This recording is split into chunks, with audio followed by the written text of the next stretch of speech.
काल अनेक ठिकाणी मिश्र चित्र दिसलं. नाशिकच्या महत्त्वाच्या पट्ट्यामध्ये पिंपळगाव बाजार समिती जी आहे तिचे बाजारभाव स्थिर राहिले, तर लासलगावला किरकोळ म्हणजे ₹100 घटले. आता ही जी घट आहे साधारण 1.5 ते 2% असू शकते किंवा त्याच्याही पेक्षा कमी आहे. नाशिकमधल्या काही बाजार समित्यांमध्ये वाढ दिसून आली. अहिल्यानगर जिल्ह्यामध्ये 1-2 बाजार समित्या अशा होत्या की जिथे वाढ दिसून आली आणि काही ठिकाणी संगमनेरसारख्या ठिकाणी तिथे घट दिसून आली. एकूण राज्याचा जर धांडोळा काल घेतला तर बाजार आता स्थिरावत आहे आणि काही ठिकाणी वाढ आहेच, काही ठिकाणी घटही होती आहे. पण तुम्हाला मागच्या आठवड्याच्या किंवा त्याच्या मागच्या आठवड्याच्या एकूणच सगळ्या तुलनेमध्ये तुमचं नुकसान झालेलं नाही, ते परत एकदा सांगतो. माझ्याकडे खरं तर हे आकडे आपण शनिवारी रविवारी सांगत असतो, पण आता जे तुमच्या काळजीचं वातावरण आहे ते डोक्यातनं काढून टाका. आता मंदी नाही आणि फार मोठी घसरण पण नाही आहे. एकूणच संपूर्ण देशभरात काही किरकोळ बाजार जर सोडले काही राज्यांमधले, जम्मू काश्मीर, त्रिपुरा, की त्याचा आपला फार संबंध येत नाही, तर अनेक ठिकाणी तेजी आहे. आणि मागच्या वर्षीच्या तुलनेत ते तेजी असं काम शब्द वापरला आहे, कारण मागच्या वर्षीच्या तुलनेत 100 नाही, 200 नाही, तर 300% बाजारभाव काही बाजार समित्यांमध्ये वाढलेले आहेत. एकट्या महाराष्ट्राचा विचार करता मागच्या वर्षीच्या तुलनेत 150 ते पावणे 200% वाढ झालेली आहे. आणि मागच्या आठवड्याच्या तुलनेत कांद्याचे जे बाजारभाव आहे ते 7% 20% वाढलेले आहेत. हे सगळं कशासाठी? की अजूनही बाजार कोलमडलेले नाहीत, मंदी तर नाहीच नाही, त्याच्यामुळे काळजीचं कारण नाही. आणि कालचा जो सल्ला दिला होता तो कंटिन्यू राहील. आता सगळ्यात महत्त्वाचा प्रश्न आहे की व्यापाऱ्यांकडे अनेक व्यापारी खरेदी करतायत मोठ्या प्रमाणात. आता नाफेड NCCFचा विषय नाही आहे, त्यामुळे त्यांची खरेदी आता जवळपास ती संपलेली आहे. पण तरी पण विशेषतः नाशिक पट्ट्यामध्ये आणि नगर पट्ट्यामध्ये व्यापारी खरेदी करताना दिसत आहेत. आणि काही व्यापाऱ्यांनी स्टॉक केलेला आहे. हा स्टॉक झाल्यामुळे शेतकऱ्याचे कांद्याचे बाजारभाव पडणार का? असा प्रश्न मला एका शेतकऱ्यानं विचारला होता. त्याचंही उत्तर आपण या व्हिडिओमध्ये बघणार आहोत. व्हिडिओ शेवटपर्यंत बघा. नमस्कार, ॲग्रो शिवारमध्ये आपल्या सर्वांचं स्वागत आहे. आज नारळी पौर्णिमा आहे. 27 तारीख आहे, गुरुवार आहे, 2026 साल आहे. सर्वप्रथम आपण सर्वांना नारळी पौर्णिमेच्या शुभेच्छा. उद्या रक्षाबंधन, राखी पौर्णिमा आहे. माझ्या सर्व शेतकरी भावांना आणि बहिणींना राखी पौर्णिमेच्या शुभेच्छा आहे. त्यातही माझ्या अनेक शेतकरी बहिणी ज्या आहेत तिथे साधारण तुम्ही चॅनलला जर 1000 शेतकरी असतील तर 100 ते 125 शेतकरी भगिनी त्यामध्ये आहेत. या सगळ्यांना शुभेच्छा, कारण त्यांना पण त्याही अतिशय कर्तबगार आहेत. ज्या अर्थी त्यांना कांद्याचे बाजारभाव बघून ते शेती करत आहेत, लागवड करत आहेत. अशा अनेक शेतकरी महिला आहेत. असेच अनेक आपल्या बहिणी आहेत की ज्या शेतात राबतात आणि आपल्या वडिलांच्या किंवा पतीच्या पाठीशी उभे राहून त्याच्या बरोबरीने शेती करतात. तर त्यांना पण राखी पौर्णिमेच्या खूप खूप शुभेच्छा. सगळ्यात महत्त्वाचं कालचा ट्रेंड आता आपल्याकडे आकडे आले ते मी सांगतो आणि मग व्यापाऱ्यांचा जो प्रश्न आहे तोही तुम्हाला सांगतो. दोन्ही उत्तरं सकारात्मक आहेत, काळजीचं कारण नाही. फार व्हिडिओचा वेळ घेणार नाही, काळजी करू नका. धुळ्यामध्ये वाढ झाली 1050 रुपयांची. पुणे पिंपरीमध्ये 550 रुपयांनी वाढला. दिंडोरी 301 रुपयांनी वाढला. हिंगणा इथं 167 रुपयांनी वाढला. पिंपळगाव बसवंत सायखेडा 50 रुपयांची वाढ झाली. सिन्नर नायगाव 50 रुपयांची वाढ झाली. आणि साधारण 3,500 ते 4,000 रुपये, 4,500 रुपये असे दर आहेत. एकूण 6 ते 7 बाजार समित्या जिथे वाढ झाली. आता बाजार समित्या स्थिर कुठल्या राहिल्या ते तुम्हाला सांगतो. इंदापूर स्थिर राहिले बाजारभाव. कोल्हापूर इथं स्थिर राहिले. पारनेर स्थिर राहिले 3800 रुपयांवर. पिंपळगाव बसवंत 43 रुपयांवर स्थिर राहिले. पुणे खडकी स्थिर राहिले. पुणे मांजरी 3,000वर स्थिर राहिले. पैठण 3,800 रुपयांवर स्थिर राहिलेत. भुसावळ 3,500 रुपयांवर स्थिर राहिले. आणि शिरूर कांदा मार्केट आहे 3,500 रुपयांवर स्थिर राहिले. सांगली फळे भाजीपाला मार्केट आहे, इथे 3,100 रुपयांवर बाजारभाव स्थिर राहिले. आता सर्वाधिक घसरण आणि सर्वात कमी घसरण कुठे आहे ते सांगतो. सगळ्यात कमी घसरण कुठे आहे ते सांगतो, की ज्यामुळे त्याचा फरक पडलेला नाही. 50 रुपये, 100 रुपये. विंचूरला 50 रुपयांची घसरण आहे. 3950 रुपये भाव आहे. लासलगाव विंचूर. लासलगाव निफाडला 4100 वर दर आले. 100 रुपयांची घसरण आहे. लासलगावला 100 रुपयांची घसरण आहे. 3900चा दर आहे. म्हणजे 400-500ची जी घसरण होती किंवा 1000 रुपयांची घसरण होती मुख्य बाजारात, ती झालेली नाही नाशिक पट्ट्यामध्ये. आणखी एक, नाशिक पट्ट्यात अनेक ठिकाणी वरचे बाजारभाव जे आहेत ते 3800 पासून 4400-500 पर्यंत आहेत.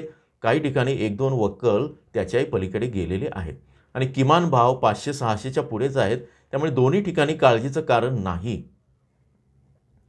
खेड चाकणला 100 रुपयांची घसरण आहे. दिंडोरीच्या वणी बाजारात जिथं आधी वाढले होते तिथं घसरले आणि स्थिर राहिलेत. त्यामुळे आधीची वाढ घसरण असं करून तिथे आता 4141 रुपये आहेत. संगमनेरला मात्र 325 रुपयांची घसरण आहे. संगमनेरला मी तुम्हाला सांगितलं की खूप वाढले होते, जे वाढून परत स्थिरावलेले आहेत.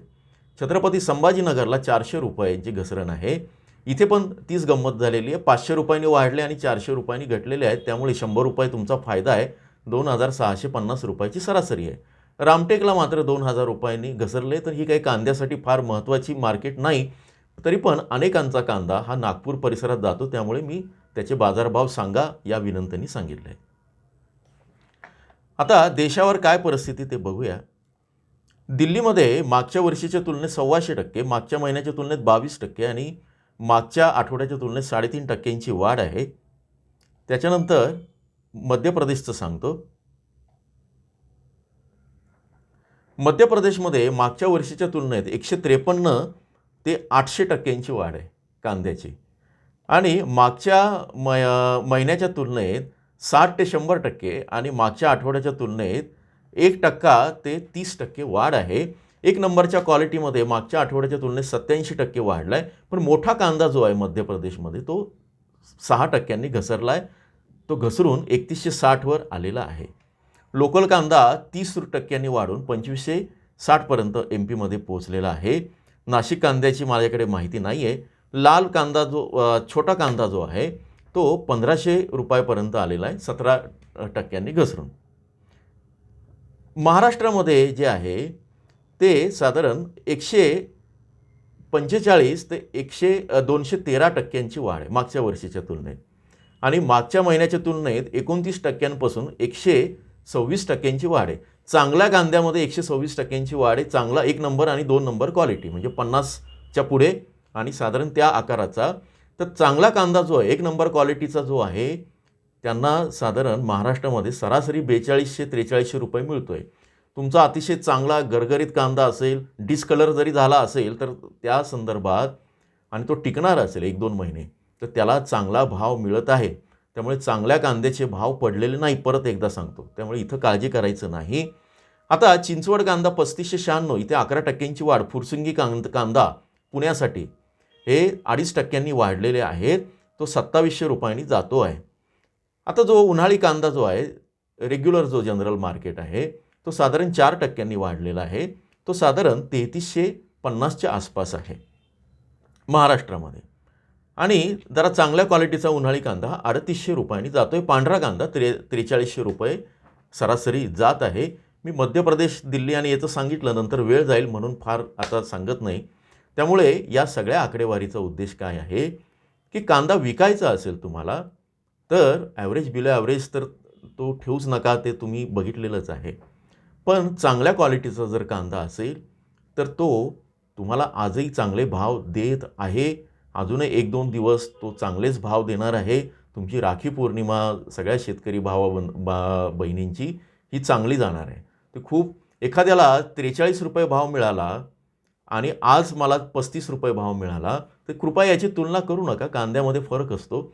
बरेचदा परवा मला 40 रुपये मिळाला आणि आज मला 36 रुपये मिळाला, तरी पण तुम्ही तोट्यात नाही आहात या सगळ्या याच्यामध्ये.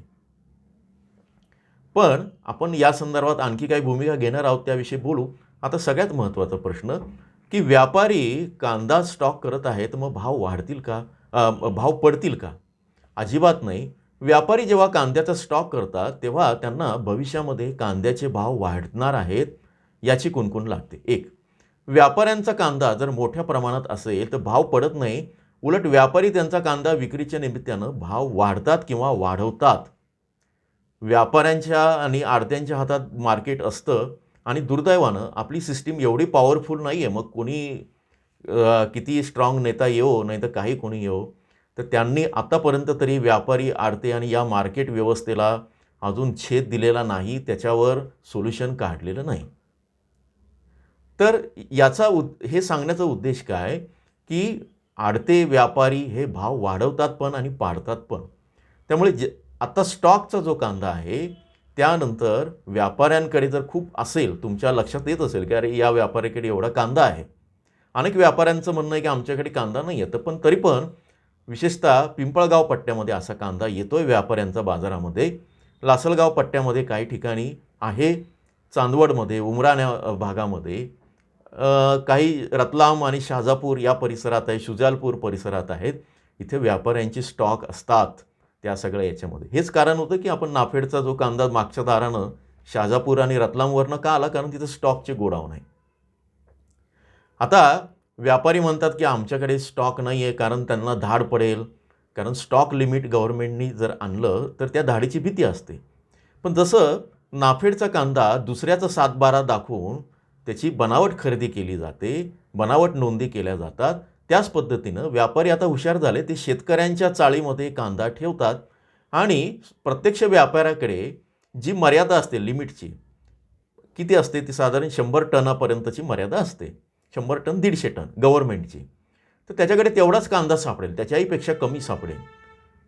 पण त्याचा काही हजार क्विंटल किंवा काही हजार टन कांदा, कदाचित 5,000 10,000 हा शेतकऱ्यांच्या नावाने सापडू शकतो. त्यामुळे अशा शेतकऱ्यांनी सुद्धा सावध राहावं. तुमच्यामुळे तुम्हाला मान्य आहे 2-3 रुपयाचा फायदा होईल, पण अख्खा शेतकरी बांधव जे आहेत त्याचं नुकसान होऊ शकतं. तर व्यापारी भाव पाडत नाही. आणि एका फार मोठ्या शेतकरी नेत्यानं नाशिकच्या हे सांगितलेलं होतं की त्यांनी अभ्यास केला होता आणि ते मागे आपण हा विषय झाला होता, अगदी त्यांनी मला गणित समजून सांगितलं की व्यापारी जर स्टॉक असेल तर भाव पाडत नाहीत. माझ्यावर नाही ते निदान त्यांच्यावर तरी विश्वास ठेवूया. सध्या हे काही अज्ञातवासात आहेत ते शेतकरी नेते, त्यांच्या कामात असतील, पण त्यांना धन्यवाद द्यायला हरकत नाही. तर या दोन्ही शंका, भाव जे आहेत ते व्यवस्थित आहेत, ते फार घसरण नाही, मंदी येणार नाही आणि व्यापारी जर स्टॉक करत असतील तर येणाऱ्या काळामध्ये भाव वाढतील का, अशा पण चांगल्या शंका घ्यायला वाव आहे. जोडून राहा. संध्याकाळी परत शक्य झालं तर आपण वेगळ्या विषयावर बोलूया. तुमच्या प्रतिक्रियांचं स्वागत आहे. लाल कांद्याची लागवड अनेकांनी काल माहिती दिली होती, पण तुम्ही जिल्हा आणि गावाचं नाव जर दिलं तर मला आवडेल. तर तुम्ही नक्की सांगा की ज्यांनी खरीपाचा लाल कांदा लागवडीची काय परिस्थिती आहे, ज्याच्यावरनं आपल्याला ऑक्टोबर-नोव्हेंबरचे बाजारभाव आणि त्याचं सगळं गणित लक्षात येईल. जोडून राहा. तुमच्या प्रतिक्रियांचं स्वागत आहे. चॅनलला नवीन असाल तर इथे सबस्क्राईब करून घ्या. आणि जे तुम्हाला अचूक जे आपण मार्गदर्शन करतो जिल्हावार ॲग्रोशिवार मॉडेलचं, त्यानुसार जर पाहिजे असेल तर जॉईनच्या बटनावर ते क्लिक करून तिथं मेंबरशिप झाला तर तिथे बाजारभाव उपलब्ध आहे. अनेक शेतकऱ्यांना त्याचा नियोजनासाठी आणि पुढच्या अंदाजासाठी फायदा होत आहे. इथे तर मी माहिती देतच असतो. नमस्कार.